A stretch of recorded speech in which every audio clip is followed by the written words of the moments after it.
Hello everyone. सो दोस्तों, आज हम आपके साथ डिस्कस करने जा रहे हैं गिरास न्यूज़पेपर। और ये जो आपका जुलाई महीने का तीसरा पार्ट है, इसको हम कवर करेंगे। तो शुरू करते हैं आज के सेशन को। इसमें हम देखेंगे कि जो न्यूज़ है उसमें कौन सा क्वेश्चन आपके एग्जाम में बन सकता है, कौन कौन सी न्यूज़ से कौन से क्वेश्चन बन सकते हैं। तो ये देखेंगे। और ये आपका हिमाचल प्रदेश के जो विभिन्न एग्ज़ाम होते हैं, जैसे कि पेपर 1 होता है, और पुलिस का एग्ज़ाम या पटवारी का जो एग्ज़ाम होगा, या टीजीटी आर्ट का एग्ज़ाम होगा, तो उसके लिए ये काफ़ी हेल्पफुल है। तो शुरू करते हैं आज के सेशन को। पहला इसमें न्यूज़ दी गई है, आपदा प्रभावित हिमाचल प्रदेश के लिए उदार केंद्रीय सहायता का आग्रह। तो इसमें इस न्यूज़ में कुछ खास नहीं है।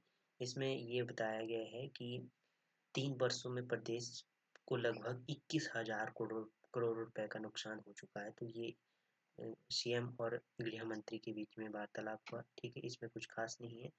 नेक्स्ट न्यूज है, करछम बांगतू से अब मिलेगी 18% रॉयल्टी। तो ये काफ़ी महत्वपूर्ण न्यूज है, यहाँ से क्वेश्चन बन सकता है। तो जेएसडब्ल्यू एनर्जी कंपनी को 1045 मेगावाट क्षमता वाली इस परियोजना से राज्य को 12% के बजाय 18% रॉयल्टी देनी होगी। तो ये 12 के बजाय 18% रॉयल्टी देनी होगी। ठीक है, करशन बांधु जो परियोजना है, इसका निर्णय से हिमाचल प्रदेश सरकार को लगभग 150 रुपए की वार्षिक अतिरिक्त आय होगी। तो ये आपने ध्यान में रखना है। ये दो फैक्ट आपने यहाँ से ध्यान में रखना है। विशेषज्ञ रोबोटिक सर्जनों की भर्ती के निर्देश। तो इसमें कुछ खास नहीं है। 4 लाख राजस्व मामलों का निपटारा किया। तो ये आंकड़ा पूछा जा सकता है। अक्टूबर 2023 से जून 2025 तक विभाग में 3,33,892 इंतकाल और 20,359 उनहत्तर तकसीम और 36,164 निशानदेही करने के साथ साथ राजस्व रिकॉर्ड में 9,435 मामलों में दुरुस्ती की गई। तो ये आंकड़े आपने ध्यान में रखने हैं। नेक्स्ट है, दूध उत्पादकों ने परिवहन सब्सिडी दोगुना करने पर जताया आभार। तो इसमें आपने ध्यान ये काफ़ी चर्चा में रही है न्यूज़। पशुपालकों में जो गाय का दूध है उनका 51 रुपये से प्रति लीटर से, जबकि भैंस का 61 रुपये प्रति लीटर की दर से खरीदा जा रहा है। इसमें जो कच्ची हल्दी का मूल्य भी न्यूनतम समर्थन मूल्य रखा गया है, तो 90 रुपये रखा गया है। तो ये सब आपने क्वेश्चन ध्यान में रखना है। ठीक है, और जो प्रतिमंडल ने पंजीकरण दूध समितियों के लिए जो परिवहन सब्सिडी है 1.50 रुपये प्रति लीटर से बढ़ाकर 3 रुपये प्रति लीटर करने की कर दी गई है मुख्यमंत्री के द्वारा। ठीक है, तो इस न्यूज़ में यही है। नेक्स्ट न्यूज़ पे आ जाते हैं। एचपी सिब्बा परियोजना ये काफ़ी महत्वपूर्ण है। इसमें सुंदरनगर विधानसभा क्षेत्र के गांव खगराव एक फल गांव के रूप में विकसित हो रहा है। तो ये आपने ध्यान रखना है। 36 किसान परिवारों ने हिमाचल प्रदेश में सिब्बा परियोजना से 11.5 हेक्टेयर में पलम का बगीचा तैयार करने का उदाहरण पेश किया। तो ये आपने ध्यान में रखना है। कितने 36 किसान। ठीक है, और इसकी किस्म दी गई है पलम की, ये आपने ध्यान में रखनी है। Black amber, red beaut, Santa Rosa, fire के, ये क्या है, ये इनकी किस्म है पलम की। तो ये अपने ध्यान में रखें, पूछी जा सकती है। नेक्स्ट न्यूज है, फल गांव बनकर उभरा खगराहो। ठीक है, तो ये हमने देख लिया। 2021 में एचपी सिब्बा परियोजना के तहत लगाया गया, जिसमें 4 किस्म के पलम लगाए गए थे। इसके बाद 2023, 22, 23 और 24 में भी पौधे लगाए गए। ठीक है, तो इसमें ये दिया गया पूरा आर्टिकल, इसे आपने एक बार रीड कर लेना है। एमएसपी से ग्रामीण अर्थव्यवस्था को मिल रहा है बल। तो इसमें ये न्यूज़ है, इसमें दिया गया है, ये आपने ध्यान में रखना है। वित्त वर्ष 2025-26 के लिए प्राकृतिक खेती के माध्यम से उगाए गए मक्का के न्यूनतम समर्थन मूल्य 30 से बढ़ाकर 40 रुपये और गेहूं का 40 से 60 रुपये प्रति किलो कर दिया गया है। ठीक है, और जो हल्दी का है वो 90 रुपये कर दिया गया है। तो ये कुछ आपने ध्यान में रखना है। और यहाँ से ये क्वेश्चन बन सकता है कि 2024-25 के दौरान प्रदेश में 1509 किसानों ने 3,999 क्विंटल मक्की की खरीद की 30 रुपये प्रति किलो के हिसाब से की गई। ठीक है, इसमें ये आपने ध्यान में रखना है। और उसके बाद यहाँ से 2024-25 के दौरान 838 किसानों ने 60 रुपये प्रति किलो के हिसाब से 2135 क्विंटल गेहूं की खरीद की है। ठीक है, ये भी आपने ध्यान में रखना।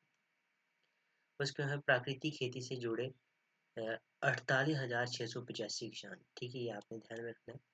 इसमें दिया गया है प्रदेश की प्राकृतिक खेती करने के लिए 88 विकास खंड की 3,615 पंचायतों के 1 लाख किसानों को जोड़ने का लक्ष्य रखा गया है। प्रदेश में अब तक 48,685 किसानों ने प्राकृतिक खेती करने के लिए पंजीकरण करवाया है। ठीक है, तो ये आपने ध्यान में रखना है। नेक्स्ट नेक्स्ट कुछ खास नहीं है। नेक्स्ट न्यूज पे आ जाते हैं। हाँ, कृषि यांत्रिकरण को बढ़ावा देने के लिए एग्री मशीनरी पोर्टल प्रारंभ किया गया है।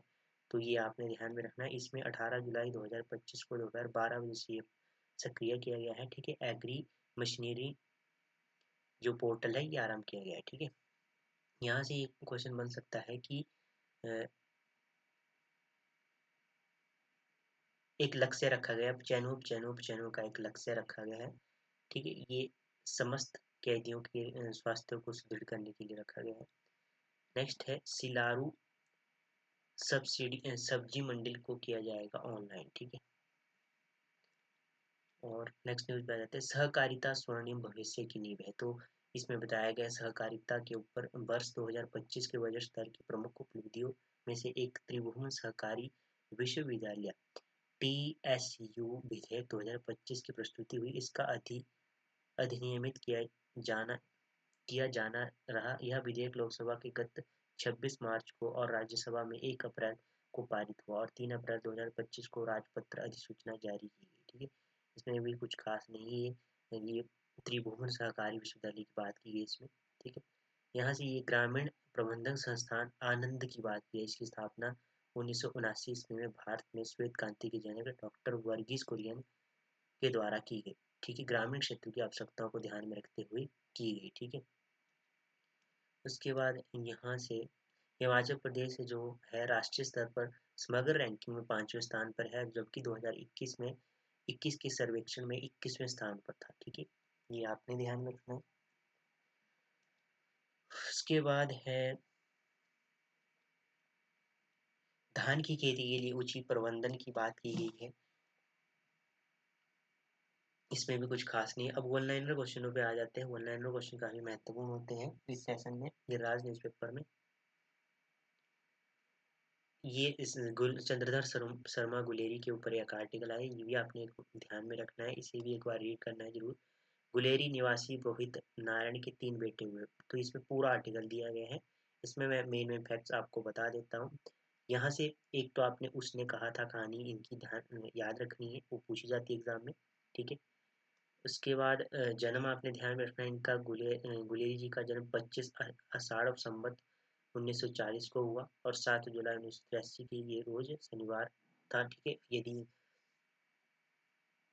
संवत की बात की जाए तो ये था 1940, और यदि ये पूछा जाए 7 जुलाई को हुआ इनका, रोज शनिवार का दिन था, उस दिन इनका जन्म हुआ। तो उसने कहा था कहानी इनकी ध्यान में रखनी, ये पूछी जाती है। ठीक है, और उपमा अलंकार की ये इन्होंने काफी जोर दिया। ठीक है, और इनके अल्पायु में निधन हो गया था 39 वर्ष की आयु में।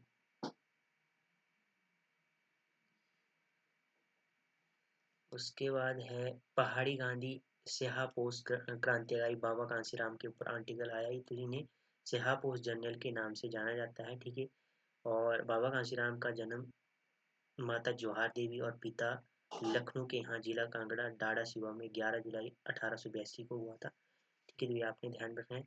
इन्होंने अमृतसर में संवत 1919 को जिस समय जलियांवाला बाग की घटना घटी थी उस समय ये थे। ठीक है, वो घटना इन्होंने देखी। ठीक है, मृत्यु इनकी 15 अक्टूबर 1943 को तक इन्हें हुई थी। ठीक है, और उसी लिबास के कारण मतलब काले वस्त्र धारण करते थे भगत सिंह राजगुरु गुरु सुखदेव को फांसी देने के बाद इन्होंने ये प्रण लिया था। ठीक है,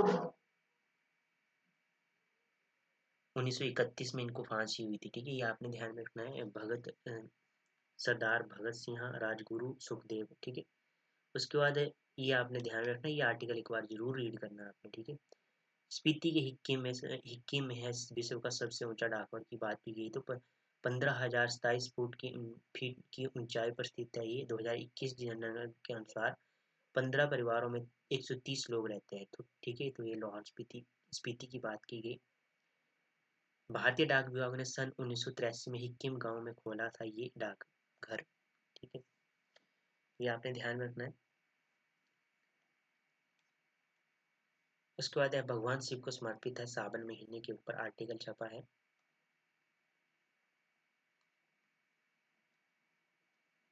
वन क्वेश्चन को बात कर लेते हैं, वो काफी महत्वपूर्ण होते हैं।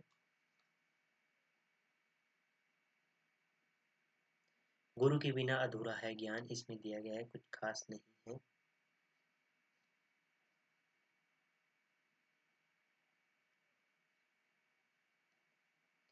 वन लाइनर क्वेश्चनों की बात की जाए, जीनोम इंडिया परियोजना क्या है?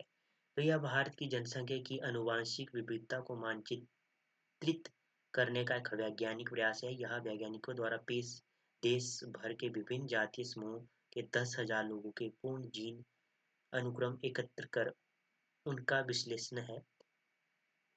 वैज्ञानिक स्वयंसेवकों में रक्त नमूने लेते हैं और श्वेत रक्त कोशिकाओं से डीएनए निकालते हैं। डीएनए 4 अणुओं एडेनिन, थाइमिन, साइटोसिन और ग्वानिन से बना होता है। ये अणु एक लंबी श्रृंखला बनाते हैं। भारत की जनसंख्या की आनुवंशिक विविधता को मानचित्रित करने वाले महत्वपूर्ण कार्यक्रम का प्रथम चरण अब पूर्ण हो चुका है। इसका डेटा उपयोग के लिए उपलब्ध है। जीनोम डेटाबेस व्यक्तिगत चिकित्सा तथा तेज और कुशल निदान की संभावना को खोजता है। ठीक है, अब कर लेते हैं ऑनलाइन को बात। ऑनलाइन क्वेश्चन है, हिमाचल प्रदेश की किस जल विद्युत परियोजना का पंजाब का नियंत्रण है? तो ये है सानन जल विद्युत परियोजना।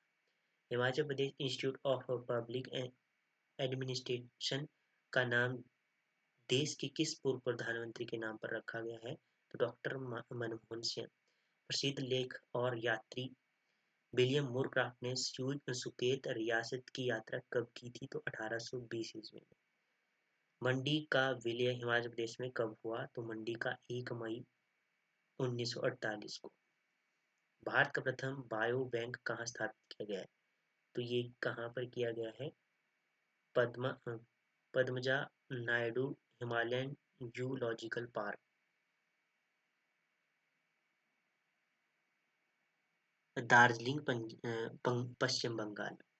केंद्रीय भूजल बोर्ड की रिपोर्ट के अनुसार देश के किस राज्य में भूजल का दोहन सर्वाधिक है? तो ये है पंजाब। राष्ट्रीय शिक्षा नीति 2020 की समिति की रिपोर्ट में दी गई संस्तुति के आधार पर तैयार की गई। तो ये कस्तूरी रंगन समिति। हाल ही में सुर्खियों में रहा आयरन बूट क्या है? तो आयरन बूट कंप्यूटर चिप है। गत दिनों बहुराष्ट्रीय सैन्य अभ्यास डेजर्ट फ्लैग 10 किस देश की मेजबानी में संपन्न हुआ? तो ये हुआ यूएई एयरफोर्स। वायो सारथी पहल क्या है? तो ये है बायोटेक स्टार्टअप के लिए परामर्श कार्यक्रम। कलपक्कम किस प्रकार का नाभिकीय संयंत्र है? तो ये फास्ट वीडर रिएक्टर। किस राष्ट्रीय पार्क में विदेश में लाए गए चीतों को बसाया गया? तो ये कूनो राष्ट्रीय पार्क। भारतीय संविधान में संघ और राज्यों के बीच में शक्तियों का विभाजन किस सूची में होता है?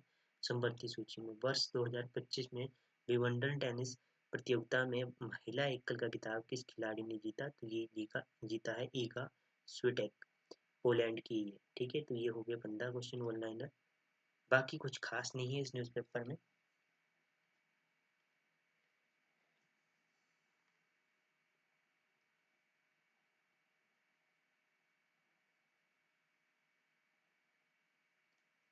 पहाड़ी साहित्य, पहाड़ी भाषा कन्या साहित्य लोकमंच की बात की गई इसमें। ठीक है, और ये कुछ खास नहीं, यहाँ से क्वेश्चन नहीं बनते। ठीक है, बाकी हमने कंप्लीट कर लिए। तो आम जनता के लिए ऑनलाइन बुकिंग के माध्यम से उपलब्ध होगी विश्राम गृह। मुख्यमंत्री की बात की गई, तो ये थुनाग वाली घटना के ऊपर ये कहा गया है। सोंगटोंग परियोजना दिसंबर 2026 तक पूर्ण करने का आह्वान किया गया है। तो ये भी आपके ध्यान में रखना है। ठीक है। तो ये हो गया आपका जुलाई महीने का तीसरा पार्ट हमने कवर कर लिया। बाकी मिलते हैं नेक्स्ट सेशन में, तब तक के लिए जय हिंद जय भारत।